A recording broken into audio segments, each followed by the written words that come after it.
എല്ലാവർക്കും നമസ്കാരം. ശ്രീരാമൻ്റെ കഥയിൽ രാമായണത്തിൽ അയോധ്യാകാന്ഡം തുടങ്ങിയിരിക്കുന്നു. ശ്രീരാമനും ലക്ഷ്മണനും സീതയും കാട്ടിലേക്ക് അയക്കപ്പെടുകയാണ്. ഒരു മന്ധരയുടെ ഇടപെടൽ കൊണ്ട് യാതൊരു ദുഷ്ടവിചാരങ്ങളും ഇല്ലാതിരുന്ന കൈകേയിയുടെ മനസ്സിൽ പോലും വിഷം കുത്തിവെച്ച് കഥയുടെ ഗതി തന്നെ മാറ്റിയ ഒരു കഥാപാത്രമാണ് മന്ധര. അങ്ങനെ എന്നോ രാജാവ് നൽകിയിരിക്കുന്ന ഒരു വാക്കിൻ്റെ ബലത്തിൽ അതിനെ തുടർന്ന് ഇപ്പോൾ കാണിക്കുന്ന ഈ വാശിയുടെ പേരിൽ കൂടെയുള്ളവർക്കോ അല്ലെങ്കിൽ രാജ്യത്തിന് തന്നെയോ എത്രമാത്രം ദുഃഖകരമാണ് എന്ന് മനസ്സിലാക്കാതെ രാമനെയും ലക്ഷ്മണനെയും രാമനോട് അനുവാദം മേടിച്ചിട്ടാണ് ലക്ഷ്മണനും സീതയും കൂടെ ചേരുന്നത്. എങ്കിലും അവർ മൂവരും കാട്ടിലേക്ക് പോകാൻ പുറപ്പെടുകയാണ്. അപ്പോൾ ഒരു കാര്യം അതെന്നൊക്കെ തന്നെയാണ് നമ്മൾക്ക് പഠിക്കാനുള്ളത്, കുട്ടികൾക്ക് പഠിക്കാനുള്ളത്. നമ്മൾക്ക് ഒരു ദുർവാശിയുടെ പേരിലോ അല്ലെങ്കിൽ ഒരു അത്യാഗ്രഹത്തിൻ്റെ പേരിലോ നമുക്ക് പലതും വേണമെന്ന് തോന്നാം. പക്ഷേ ഒന്ന് ചിന്തിക്കുകയാണെങ്കിൽ ഒരു സെക്കൻഡ് തോട്ട് എന്ന് പറയുകയാണെങ്കിൽ അതിൽ ആർക്കെങ്കിലും ഒരുപാട് പേർക്ക് ബുദ്ധിമുട്ടുണ്ടോ അതുകൊണ്ട് എന്നൊന്ന് ചിന്തിക്കുകയാണെങ്കിൽ നമ്മളുടെ മനസ്സ് തന്നെ പറയും അതിൽ നിന്ന് മാറാൻ. പക്ഷേ ആ ഒരു സെക്കൻഡ് തോട്ടിന് ചാൻസ് ഇല്ലാതെ അല്ലെങ്കിൽ ആ സെക്കൻഡ് തോട്ടിന് നിൽക്കാതെ ഉടനടി തീരുമാനങ്ങളെടുത്ത് അത് നടപ്പിൽ വരുത്തുമ്പോഴാണ് മറ്റുള്ളവരുടെ ദുഃഖം കണക്കാക്കപ്പെടാതെ പോകുന്നത്. ജീവിതത്തിൽ അത് പലപ്പോഴും ബുദ്ധിമുട്ടാകും. രാമായണം തുടരാം. കൈകേയി പ്രവർത്തിച്ചത് കണ്ട് എല്ലാവർക്കും ദേഷ്യമാണ്. സുമന്ത്രർ പോലും ദേഷ്യത്തോടെയാണ് സംസാരിക്കുന്നത്. രാജ്ഞി, അവിടത്തേക്ക് ചെയ്യാൻ കഴിയാത്ത ദുഷ്കൃത്യങ്ങൾ യാതൊന്നുമില്ലെന്ന് തീർച്ചയാണ്. ഭർത്തൃനാശിനിയായ അവിടുന്ന് ഇനി കുലനാശിനിയുമാകും. അവിടുത്തെ മകൻ ഭരതൻ വാഴാൻ പോകുന്ന ഈ രാജ്യത്തിൽ ഒരൊറ്റ പ്രജയും കഴിഞ്ഞുകൂടാൻ ആഗ്രഹിക്കുകയില്ല. അവിടുന്ന് ചെയ്ത അനീതിയുടെ ഫലമായി ഭൂമി പിളർന്നു പോകാത്തത് ആശ്ചര്യം. മാവ് വെട്ടി അവിടെ വേപ്പ് നട്ട് പാലുകൊണ്ട് നനച്ചാലും കായ് മധുരിക്കുകയില്ല. അവിടുത്തെ അമ്മയുടെ ദുർവാശി തന്നെയാണ് അവിടത്തേക്കും. അതാണ് സുമന്ത്രർ പറയുന്നത്. കൈകേയിയുടെ മാതാവിൻ്റെ ദുർവാശിയെക്കുറിച്ച് താൻ കേട്ടിരുന്ന ഒരു കഥയാണ് സുമന്ത്രൻ ഇപ്പോൾ സൂചിപ്പിച്ചത്. ഒരു ദൈവജ്ഞൻ മുമ്പൊരിക്കൽ കൈകേയിയുടെ പിതാവായ കേകയ രാജാവിന് അപൂർവമായൊരു വരം നൽകിയിട്ടുണ്ടായിരുന്നു. എല്ലാ ജീവികളുടെയും ഭാഷ മനസ്സിലാക്കുവാൻ അദ്ദേഹത്തിന് സാധിക്കുമാറാകട്ടെ എന്ന്. ഒരിക്കൽ അദ്ദേഹം പള്ളിക്കുറപ്പ് കൊള്ളാൻ ഭാവിക്കവേ ഒരു ഉറുമ്പിൻ്റെ ശബ്ദത്തിൽ നിന്ന് അതിൻ്റെ വിചാരം മനസ്സിലാക്കി അദ്ദേഹം ചിരിച്ചുപോയി. രാജപത്നി കൈകേയിയുടെ മാതാവ് ഭർത്താവിനോട് ചോദിച്ചു, അങ്ങ് എന്തിനാണ് ഇപ്പോൾ ചിരിച്ചത്? രാജാവ് ഉത്തരം പറഞ്ഞു, അത് പറഞ്ഞാൽ ഞാൻ ഈ ക്ഷണം മരിച്ചു പോകും. അടക്കാനാവാത്ത ജിജ്ഞാസ ഭർത്തൃമരണ ഭയത്തെ അമർത്തി. രാജ്ഞി പറയുകയാണ്, അങ്ങ് മരിച്ചാലും ശരി ജീവിച്ചാലും ശരി ചിരിച്ചത് എന്തിനാണെന്ന് എനിക്ക് അറിഞ്ഞേ തീരൂ. പത്നിയുടെ നിർബന്ധം മാറ്റാൻ വഴി കാണാതെ രാജാവ് വരദായകനായ മഹാത്മാവിനെ കണ്ട് വിവരമറിയിച്ചിട്ട് തന്നാൽ കരണീയമെന്തെന്ന് അന്വേഷിച്ചു. മഹാത്മാവിൻ്റെ നിർദ്ദേശം ഇതായിരുന്നു, രാജൻ, അങ്ങയുടെ പത്നി മരിച്ചാലും ശരി ജീവിച്ചാലും ശരി അങ്ങ് കാരണം പറയരുത്. ആ നിർദ്ദേശാനുസരണം കേകയ രാജാവ് കൈകേയി മാതാവായ രാജ്ഞിയുടെ നിർബന്ധം തൃണവൽഗണിച്ച് തൻ്റെ യുക്തം പോലെ പെരുമാറി. അക്കഥ സൂചിപ്പിച്ചിട്ട് സുമന്ത്രൻ കൈകേയിയോട് പറഞ്ഞു, രാജ്ഞി, അവിടുന്ന് അമ്മയെ പോലെ ഭർത്താവിനെ ദുഷ്കൃത്യം ചെയ്യാൻ പ്രേരിപ്പിക്കുന്നു. അവിടുന്ന് തന്നെ ശ്രീരാമന് അഭിഷേകം കഴിക്കുകയാണ് വേണ്ടത്. അല്ലാത്ത പക്ഷം അവിടുത്തെ ദുഷ്കീർത്തി ലോകമാകെ വ്യാപിക്കും. സുമന്ത്രന്റെ ഉപദേശവും താക്കീതും നിഷ്ഠൂരയായ കൈകേയിയുടെ ഹൃദയത്തിൽ വികാരഭേദമോ മുഖത്ത് ഭാവഭേദമോ ഉളവാക്കിയില്ല. ദശരഥൻ മന്ത്രിയോട് ആവശ്യപ്പെട്ടു, സുമന്ത്രരെ, ചതുരംഗപ്പടയും അകമ്പടിക്കാരും പരിചാരകന്മാരും രാമനോടുകൂടി വനത്തിൽ താമസിക്കട്ടെ. ആവശ്യത്തിലധികം ധനധാന്യാദികളും കൊടുത്തയക്കണം. 3 പേരും നാട്ടിലെന്ന പോലെ കാട്ടിൽ കഴിയണം. അതാണ് എൻ്റെ ആഗ്രഹം. കൈകേയിക്ക് അത് സമ്മതമായില്ല. നിർധനവും ശൂന്യവുമാകുന്ന അയോധ്യ എൻ്റെ മകൻ ഭരതൻ സ്വീകരിക്കുകയില്ല. ശ്രീരാമൻ കൈകേയിയുടെ നിലപാടിനെ പരോക്ഷമായി പിന്താങ്ങി. അച്ഛാ, രാജ്യം ഉപേക്ഷിച്ച് കാട്ടിൽ പാർക്കാൻ പോകുന്ന എനിക്ക് അകമ്പടിക്കാരോ ധനമോ ധാന്യമോ ആവശ്യമില്ല. ഞങ്ങൾക്ക് മരവരി തരാൻ അച്ഛൻ ആജ്ഞാപിക്കണം. അത് കേൾക്കാത്ത താമസം കൈകേയി 3 മരവരികൾ കൊണ്ടുവന്ന് ഓരോന്ന് ശ്രീരാമനും സീതയ്ക്കും ലക്ഷ്മണനും നൽകി. ശ്രീരാമനും ലക്ഷ്മണനും അവർ ധരിച്ചിരുന്ന പട്ടുവസ്ത്രങ്ങൾ മാറി മരവരികൾ ഉടുത്തുവെങ്കിലും എങ്ങനെയാണ് ഉടുക്കുക എന്നറിയാതിരുന്ന സീത വിഷണ്ണയായി നിന്നു. അതുകണ്ട് ശ്രീരാമൻ സീതയുടെ പട്ടുവസ്ത്രങ്ങളുടെ മീതെയായി സ്വന്തം കൈകൾ കൊണ്ട് മരവരി ധരിപ്പിച്ചു. അത് കണ്ട അന്തഃപുര സ്ത്രീകൾ ഒന്നൊഴിയാതെ കണ്ണുനീർ വാർക്കുകയും വസിഷ്ഠന് അത്യധികമായ കോപമുണ്ടാവുകയും ചെയ്തു. മഹർഷി കൈകേയിയെ ശാസിച്ചു.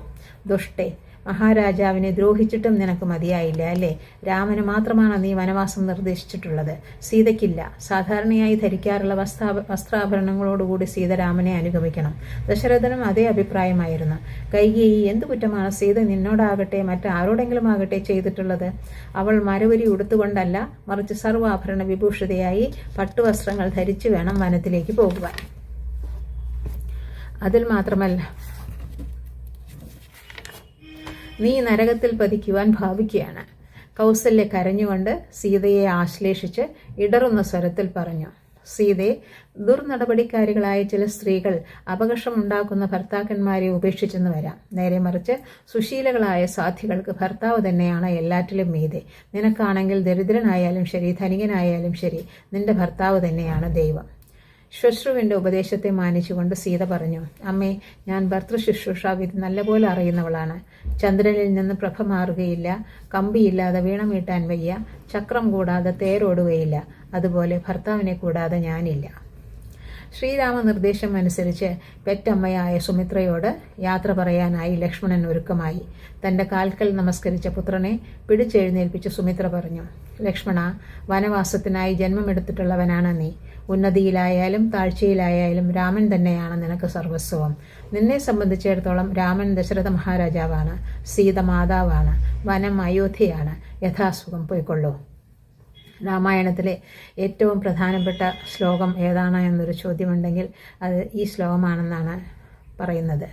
രാമം ദശരഥം വിദ്ധി, മാം വിദ്ധി ജനകാത്മജാം, അയോധ്യാമടവിം വിദ്ധി, ഗച്ഛതാത യഥാസുഖം. ഇങ്ങനെയാണ് രാമായണത്തിൽ സുമിത്ര പറയുന്നത്. തേരാളികളിൽ മുമ്പനും കൂടിയായ മുഖ്യമന്ത്രി കൊണ്ടുവന്ന സൂര്യാഭമായ സുവർണരഥത്തിൽ ആദ്യം സീതയും പിന്നെ ശ്രീരാമലക്ഷ്മണന്മാരും അവരോഹണം ചെയ്തു. രഥം അല്പദൂരം പോയപ്പോഴേക്കും നിർത്താൻ നിർബന്ധിതനായിത്തീരുന്ന സുമന്ത്രൻ മുന്നിലും പിന്നിലും ഇരുവശങ്ങളിലും ഓടിയെത്തി തിങ്ങി നിറഞ്ഞ പ്രജാസമൂഹത്തെയാണ് അഭിമുഖീകരിച്ചത്. തങ്ങളെ പിരിഞ്ഞു പോകുന്ന ആരാധനാപാത്രമായ രാജകുമാരനെ ഒന്നുകൂടി കാണണമെന്നുള്ള ആർത്തിയോടുകൂടി വന്ന എല്ലാവരുടെയും കണ്ണുകൾ അശ്രുപൂർണങ്ങളായിരുന്നു. അവരുടെ ഇടയിൽ അകപ്പെട്ടുപോയ ശ്രീരാമൻ പിറകിലോട്ട് തിരിഞ്ഞു നോക്കിയപ്പോൾ കണ്ടത് കൊട്ടാരത്തിൽ നിന്നിറങ്ങി രാജപാതയിലെത്തിയ ദശരഥനെയും രാജസ്ത്രീകളെയുമാണ്. മാത്രമല്ല, തന്റെ പിന്നാലെ വരുന്ന പ്രിയ മാതാവിനെയും. രാമ, സീതേ, ലക്ഷ്മണ എന്ന് ഉറക്കെ നിലവിളിച്ചുകൊണ്ട് വാർദ്ധക്യത്തെയും ശരീര ദൗർബല്യത്തെയും മറന്ന് ഓടി വരികയായിരുന്നു കൗസല്യ. തേര് നിർത്തട്ടെ എന്ന ആജ്ഞ പിതൃഖണ്ഡത്തിൽ നിന്ന് പുറപ്പെടുന്നത് കേട്ട് തേര് വേഗം ഓടിച്ചു പോകൂ എന്ന് ശ്രീരാമനും സുമന്ത്രനോട് ആജ്ഞാപിച്ചു. നിലവിളിച്ചും കൊണ്ടും കണ്ണുനീർ വാർത്തുകൊണ്ടും ഭ്രാന്തചിത്തരെ പോലെ പെരുമാറുന്ന ദശരഥന്റെയും കൗസല്യയുടെയും പൗരന്മാരുടെയും മുമ്പിൽ നിന്ന് സുമന്ത്രൻ അതിവേഗത്തിൽ തേരോടിച്ചു പോയി എല്ലാവരുടെയും കണ്ണിൽ നിന്ന് മറഞ്ഞു. ശ്രീരാമവിയോഗം കാരണമായി മങ്ങലേറ്റ ആ രാജധാനിയിലെ സ്ഥിതി പിന്നീട് എന്തായിരുന്നു? പുരോഹിതന്മാർ ഹോമപൂജാദികൾ ചെയ്യാതെയും ഗൃഹസ്ഥന്മാർ ഭക്ഷണം പാകമാക്കാതെയും പശുക്കൾ തങ്ങളുടെ കിടാങ്ങളെ പാല് കുടിപ്പിക്കാതെയും ആനകൾ യാതൊന്നും തിന്നാതെയും കഴിഞ്ഞു. കുഞ്ഞുങ്ങൾ അമ്മമാരുടെ അടുത്തേക്ക് ചെന്നില്ല. ഭാര്യാഭർത്താക്കന്മാർ പരസ്പരം നോക്കുക പോലും ചെയ്തില്ല. ബന്ധുക്കൾ തമ്മിൽ കാണാതെ ഒഴിഞ്ഞുമാറി. പ്രകൃതി പോലും അയോധ്യ നിവാസികളുടെ കഥനഭാരത്തിൽ പങ്കുകൊള്ളുകയാണ് എന്ന് തോന്നിപ്പിക്കുമാറ് സൂര്യൻ മങ്ങി ഇരുൾ വ്യാപിക്കുകയും സദാഗതിയായ വായു സ്തംഭിച്ചു നിൽക്കുകയും ചെയ്തു. ദേവേന്ദ്രനില്ലാത്ത സ്വർഗം പോലെയായിത്തീർന്ന തലസ്ഥാന നഗരത്തിലെ അന്തരീക്ഷം തികച്ചും ശോകമൂകമായിരുന്നു. കൊട്ടാരത്തിനകത്തേക്ക് കയറിപ്പോയ ദശരഥൻ കൈകേയിയെ അടുത്ത് കണ്ടപ്പോൾ ഒരേ സമയം ദുഃഖാകുലനും രോഷാകുലനുമായിരുന്നു. എടി, എനിക്ക് നിന്നെ കാണണ്ട. നീ എൻ്റെ ഭാര്യയുമല്ല, ആരുമല്ല. അധർമ്മിഷ്ഠയായ നിന്നെ ഞാനിതാ ഉപേക്ഷിക്കുകയാണ്. നിന്നെ പാണിഗ്രഹണം ചെയ്തതിൽ നിന്നും നിന്നോടുകൂടി അഗ്നിയെ വലത്ത് വെച്ചതിൽ നിന്നും ഞാൻ നിനക്ക് മോചനം തരുന്നു. ഈ ലോകത്തിൽ മാത്രമല്ല പരലോകത്തിലും ഭരതൻ രാജ്യം നേടി സന്തോഷിച്ചാൽ അവൻ ചെയ്യുന്ന പിതൃകർമ്മം എനിക്ക് ആവശ്യമില്ല. ദശരഥന്റെ മനസ്സ് ശ്രീരാമന് വനവാസത്തിനിടയിൽ ഉണ്ടാകാൻ പോകുന്ന ദുരനുഭവങ്ങളിൽ കേന്ദ്രീകരിച്ചപ്പോൾ അസഹ്യമായ വേദന കൊണ്ട് പിടച്ചു. സ്വർണപര്യങ്കശായിയായി താലവൃന്ദ വീജിതനായി വൃത്യജന പരിസേവിതനായി കഴിഞ്ഞിട്ടുള്ള പൊന്നുണ്ണി ഇനിമേൽ വല്ല മരച്ചുവിട്ടലും കല്ലും മണ്ണുമായ മെത്തയിൽ കിടക്കുകയായിരിക്കും. പ്രഭാതത്തിൽ എഴുന്നേറ്റ് പൊടി പുരണ്ട ശരീരത്തെ അവൻ ശുദ്ധി ചെയ്യുന്നത് കാട്ടാന ചെയ്യാറുള്ളതുപോലെ ഏതെങ്കിലും കാട്ടരുവിയിലായിരിക്കും. രാമനോടൊപ്പം സീതയ്ക്കും ലക്ഷ്മണനും ഉണ്ടാകാൻ പോകുന്ന കഷ്ടപ്പാടുകൾ ദീർഘദർശനം ചെയ്തപ്പോഴും ദശരഥന്റെ ദുഃഖം അതിരുകടന്നു. അദ്ദേഹം കൈകേയിയുടെ അന്തഃപുരം ഉപേക്ഷിച്ച് പ്രഥമ പത്നിയും രാമമാതാവുമായ കൗസല്യയുടെ അന്തഃപുരത്തിലേക്ക് പോയി. വൃദ്ധ ദമ്പതികളുടെ സ്വയം പഴിക്കലിനും കരച്ചിലിനും സാക്ഷ്യം വഹിച്ചുകൊണ്ട് ഓരോ യാമവും ഓരോ യുഗമെന്ന പോലെ ഇഴഞ്ഞു നീങ്ങി. എന്തൊക്കെ വൈഷമ്യങ്ങൾ സഹിക്കേണ്ടി വന്നാലും ശരി, തങ്ങൾ ശ്രീരാമനെ വിട്ടുപിരിയുകയില്ല എന്ന് നിശ്ചയിച്ചിരുന്ന കുറേയേറെ പൗരന്മാർ രാജകുമാരന്റെ രഥത്തെ പിന്തുടർന്ന് തമസാ നദീതീരത്തിലെത്തി രാത്രിയിൽ അവിടെ കിടന്നുറങ്ങി. അവർ കാരണം തനിക്കും അവർക്കു തന്നെയും ഉണ്ടായേക്കാവുന്ന ബുദ്ധിമുട്ടുകൾ ഒഴിവാക്കുന്നതിനായി ശ്രീരാമൻ രാത്രി ഏറെ കഴിഞ്ഞപ്പോൾ സീതാലക്ഷ്മണന്മാരോടുകൂടി സുമന്ത്രനെ സാരഥിയാക്കി തേരോടിച്ചു പോയിക്കളഞ്ഞു. രാവിലെ ഉറക്കമുണർന്നപ്പോൾ വിവരമറിഞ്ഞ പൗരന്മാർ ഇച്ഛാഭംഗത്തോടുകൂടിയെങ്കിലും മറ്റൊരു പോംവഴിയും കാണാതെ തമസാ തീരത്ത് നിന്ന് രാജധാനിയിലേക്ക് മടങ്ങിപ്പോയി. രാത്രി മുഴുവനും ഒരിടത്തും തങ്ങാതെ ഓടിക്കൊണ്ടിരുന്ന സുവർണരഥം പ്രഭാതമായതോടെ അതിലിരുന്നവരെ കോസൽ രാജ്യത്തിന്റെ അതിർത്തിയിൽ എത്തിച്ചു കഴിഞ്ഞു. ഒരു നിമിഷം രഥം നിർത്തി താൻ വിട്ടുപോകുന്ന മാതൃഭൂമിയെ ഭക്തി ആദരപൂർവ്വം വന്ദിച്ചിട്ട് ശ്രീരാമൻ മറ്റു 3 പേരോടും ഒരുമിച്ച് യാത്ര തുടർന്ന് ദിവ്യനദിയായ ഗംഗയുടെ തീരത്തിലെത്തി. ചിലയിടങ്ങളിൽ അലത്തല്ലുകളാൽ പൊട്ടിച്ചിരിച്ചും മറ്റു ചിലയിടങ്ങളിൽ വെൺനിരകളാൽ പുഞ്ചിരി തൂകിയും ഇനിയും ചിലയിടങ്ങളിൽ വൻ ചുഴികൾ ഉൾക്കൊണ്ടും ഇടയ്ക്കിടയ്ക്ക് വെൺമണൽ തിട്ടുകൾ പ്രദർശിപ്പിച്ചും ഒരിടത്ത് അലയടിച്ചാർത്തും മറ്റൊരിടത്ത് നിശബ്ദമായി ഒഴുകിയും വിവിധ ഭാവങ്ങൾ കലർന്ന ഗംഗാനദി അവർണയാണ് എന്ന് പറഞ്ഞേ തീരൂ.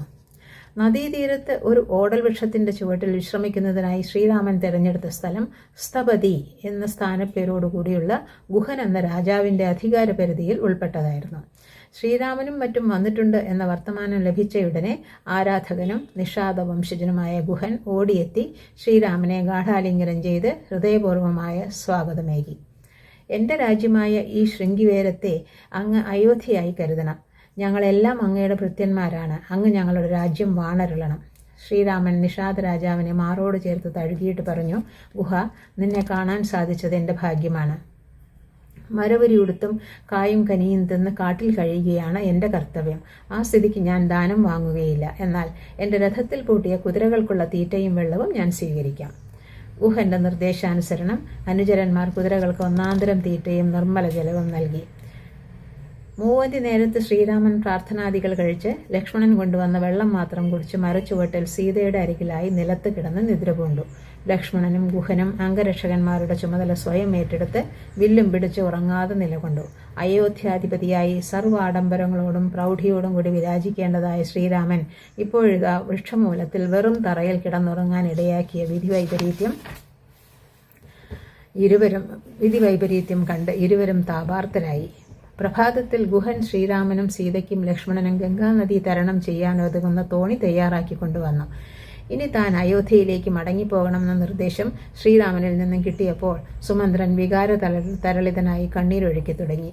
ശ്രീരാമൻ മന്ത്രിപ്രവരനെ സമാശ്വസിപ്പിച്ചിട്ട് ചില സന്ദേശങ്ങൾ ഏൽപ്പിച്ചു. സുമന്ത്രരെ, ഞാനും സീതയും ലക്ഷ്മണനും വനവാസത്തിൽ ലേശമെങ്കിലും കുണ്ഠിതപ്പെടുന്നില്ല എന്ന് അങ്ങ് അച്ഛനോട് പറയണം.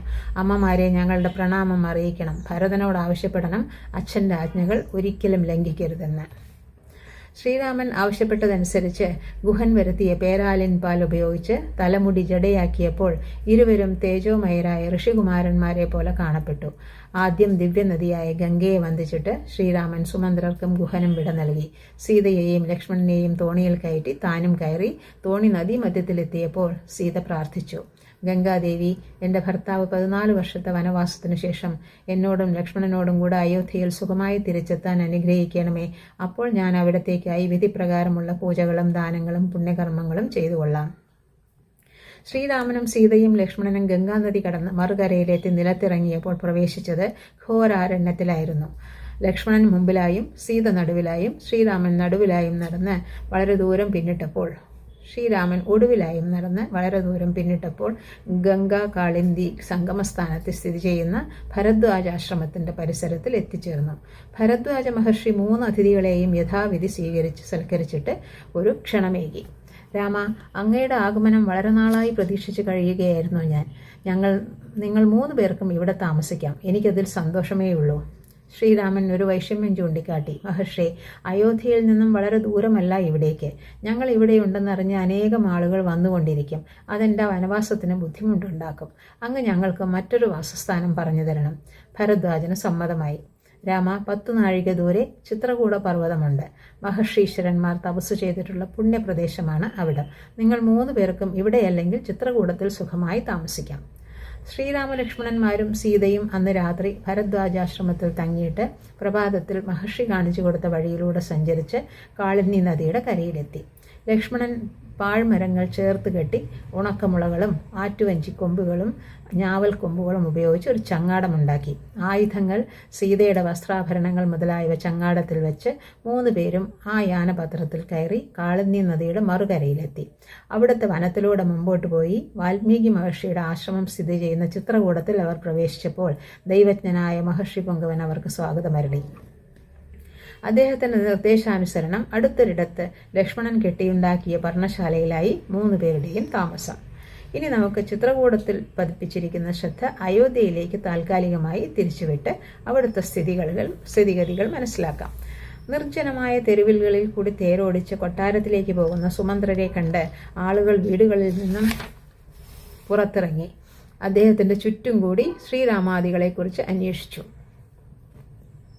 ഗംഗാതീരത്ത് വെച്ച് തന്നെ തിരിച്ചയച്ചതാണ് ശ്രീരാമൻ എന്നറിയിച്ച സുമന്ത്രൻ വികാരാധീനനായി കൈപ്പടങ്ങൾ കൊണ്ട് മുഖം പൊത്തി തേങ്ങിക്കരഞ്ഞുകൊണ്ട് കൊട്ടാരത്തിൽ കയറി ദശരഥന്റെ പാദങ്ങളിൽ വീണ് നമസ്കരിച്ചു. പൊട്ടിക്കരയുക, തലമുടി പിടിച്ചു വലിക്കുക, മോഹാലസ്യപ്പെടുക, ബോധം വീണ് വീണ്ടും കരയുക, അതെല്ലാം ചെയ്തുകൊണ്ടിരുന്ന മഹാരാജാവിൻ്റെ ചോദ്യങ്ങൾക്കുത്തരമായി സുമന്ത്രൻ തനിക്കുണ്ടായ അനുഭവങ്ങളെല്ലാം അറിയിക്കുകയും പിരിയും മുമ്പ് ശ്രീരാമൻ നൽകിയ സന്ദേശം നൽകുകയും ചെയ്തു. ആ സമയത്തൊക്കെ അന്തഃപുരത്തിൽ കൗസല്യയുടെയും രാജസ്ത്രീകളുടെയും പരിചാരികമാരുടെയും വിലാപങ്ങളല്ലാതെ മറ്റൊരു ശബ്ദവും കേൾക്കപ്പെട്ടില്ല. അതിനിടയ്ക്ക് സുമന്ത്രൻ മറ്റൊന്ന് കൂട്ടിച്ചേർത്തു. ദീർഘയാത്ര ചെയ്തിട്ടും കാറ്റും വെയിലുമേറ്റിട്ടും സീതയുടെ നിറത്തിനൊരു മാറ്റമോ മുഖത്തിനൊരു മങ്ങലോ ഉണ്ടായിട്ടില്ല. ദുഃഖത്തിൻ്റെ ഒരു കണിക പോലും സീതയ്ക്കുള്ളതായി ഞാൻ കണ്ടില്ല.